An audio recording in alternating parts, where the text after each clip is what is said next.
Right, here we are with Angie in our once a month brief interview with regards to a particular member that has and is showing outstanding performance in the region, and where better to start than Angie Phillips. Angie, good morning. Morning, Ian. So tell us, what is it, firstly, what is it that you do? What's your category in BNI? I'm a graphic designer and branding consultant. So I help people look and feel professional, make the most out of their branding across all their merchandise. So any time and anywhere that your logo and branding showed, it reflects on you, your personality and your ethics. Very, very true. Very, very true. So congratulations on 100 points, an amazing achievement. And how many months is that now that you've maintained that? 4. 4 months, my God, 4 months, which has seen you obviously at the top of the tree for the region for most of that time. We won't talk about 1 month, but yeah. So well done for that. How do you do it? How do you do it? What's your secret? What's your secret? I don't really have a secret. Bringing visitors will push you right up the ladder. I keep a note of who my visitors are and when they've been. I also keep a note of who's joined, because obviously that's the whole point of bringing visitors.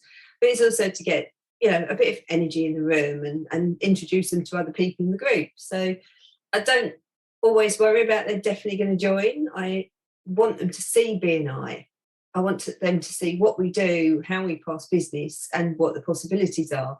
So it's just getting those people to just come along and just see who we are. I've kind of exhausted a lot of my contacts over the last few years, and so I started cold calling in April, and I've had some amazing conversations with people.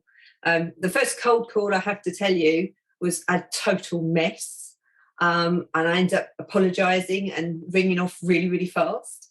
And then I kind of got a bit more of a script to it. Kind of, hello, I'm part of a networking group around Wanstead area. Would you be interested in coming along and seeing what we do?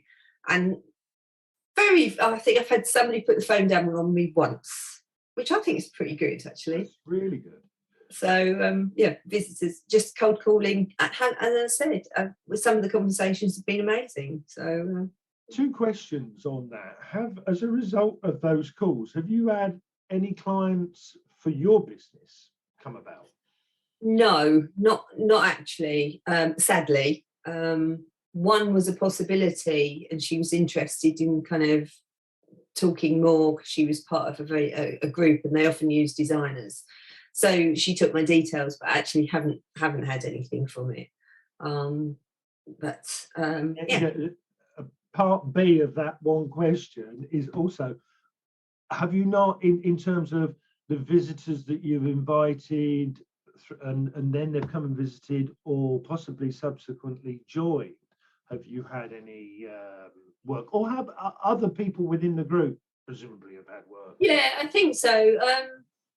I can't think of anybody in specific. But a couple of times you've got on really, really well with them, and therefore it's led on, and then 1 or 2 have joined, and so therefore you're kind of in touch because of that. Yeah. I can't think of anything off the top of my head. I think they might have done some prints, so they might have helped out our printer in the group, Brett. I know 1 or 2 of them talked to the finance guy, insurance as well. So yeah, I think it's a bit of a knock-on effect, I must admit. So yeah, very possibly. But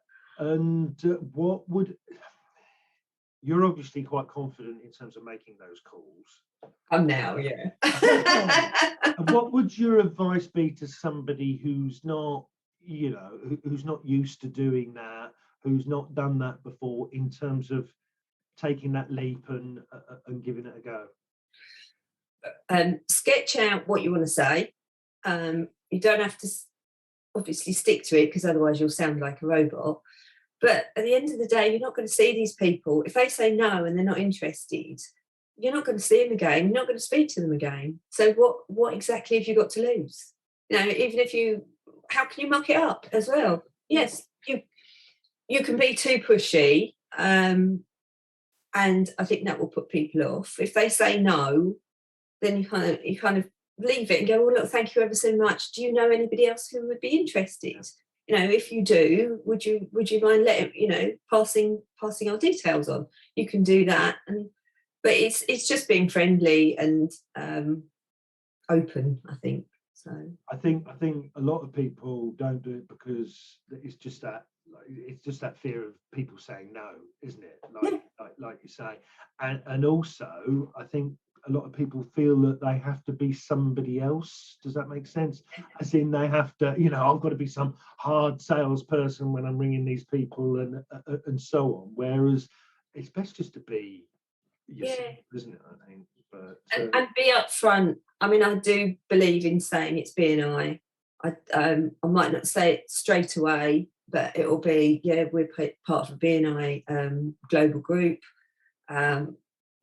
I've had it in the past where somebody's contacted me and led me down a bit of a road and then said, and it's BNI, or they've said something about a chapter, and I've gone, oh, so which BNI chapter are you then? And I don't think it's worth trying to hide it. I think you'd be upfront and said, look, it's BNI, we're this kind of group, we've got lots of business services in the group, or we've got lots of trades or whatever. You know, have you been? Why not come and try us? Why not come and see what we're doing, and turn it on its on its side and say, you know, we might be a bit different from the one that you've been to before, or have you heard this? So I don't tend to get into that, I must admit. So 18 visitors in the last 6 months, no meetings missed, 58 referrals. What else have I got here? The list is just endless. Is there anything that you'd like to share with us with regards to your BNI journey that is of particular interest?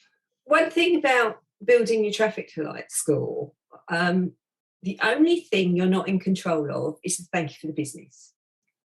You are in control of doing the amount of CUs, the one-to-ones you have, your visitors, as much as you can. I mean, so many people have exactly the same problem. I have the same problem as everybody.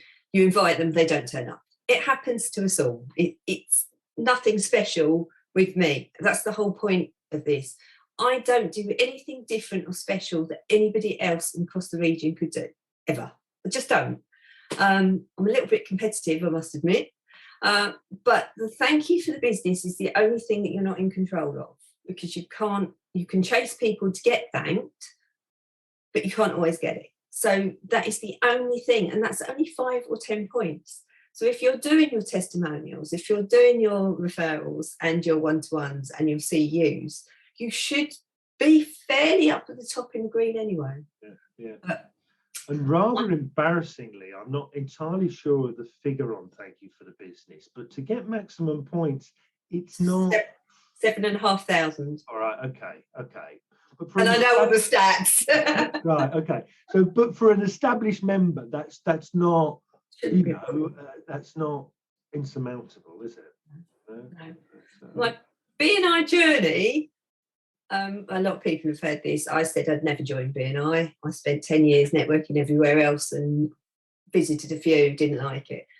And then I met Phil Berg in an Indian restaurant and told him, sat there for an hour and a half telling him all the reasons why I wouldn't join BNI.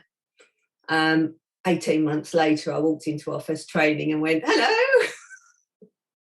Never tell a class salesperson all your objections, because they'll just overcome them and they say, oh no, he didn't. It's just no. I still told him I wasn't joining. Right, okay. And I was invited to Infinity in Stratford, and I walked in and I was bowled over by how friendly and amazing they were and how everyone was helping each other. And I kind of looked around and I thought, I think I want some of this. And how long have you been there now? 3 years, only 3. So yeah.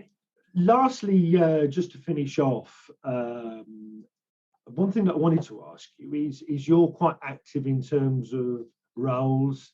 You've got a role in the chapter, you've got responsibilities in the region. How has that helped you? How has it not helped you? What have been the challenges with that? Taking on a role is, I think it's so important to become involved. If you're going to do BNI, make it work for you. Be seen to be helping, be seen to be part of it rather than just coming along, turning up for the meeting and going away again and doing your minimum. You know, be a bit more, be one of those people who go, oh, go and talk to them, go and talk to her, go and talk to him. You know, they'll really help you. They'll, you know, people who start BNI don't always know the ropes. I certainly didn't. And lots of things need to be explained. So be one of those people that those new members can actually start a relationship with and learn from, you know, in a really nice way. I became an ambassador within 2-3 months of joining BNI, and it introduced me to another chapter. But not only that, I was in front of another chapter, plus being part of the regional team, you're then in front of 50 odd people who are also doing those roles. So you're not just in front of your own chapter, and although you're not selling to the room, you get known for what you do. So I now work with quite a few people across the region. I've met loads of amazing people, far more than if I was just at my own chapter only. I also, I'm pretty much social media. I've met people in other regions. I've been to visit other regions, as in Hertfordshire and Swanage and around about. And it just opens up your network. So BNI itself doesn't have to be just the 30, 40 people in your chapter. It can be so worldwide, and it is worldwide, which is amazing. Taking on roles, taking on recently my DC role, it's a lot of extra work, but you meet some amazing people, and business development wise, it's amazing. It helps you run your own business. The things that I've learned, and understanding ways, learning from other people. That's kind of what the coaching and the DC role is, the support, helping and learning from other people how they need to be helped, I think sometimes. So it's the personal development as well as the business. Absolutely, huge. And I mean, the training's quite intense. You know, you pay thousands and thousands for that kind of training. So that's good. Well, thank you ever so much for spending the time with us today, and it's been great just getting some of your insights, and may you have a very long, happy and prosperous BNI journey. Thanks so much, Angie. Oh, thank you for your time. It's been great. There you go.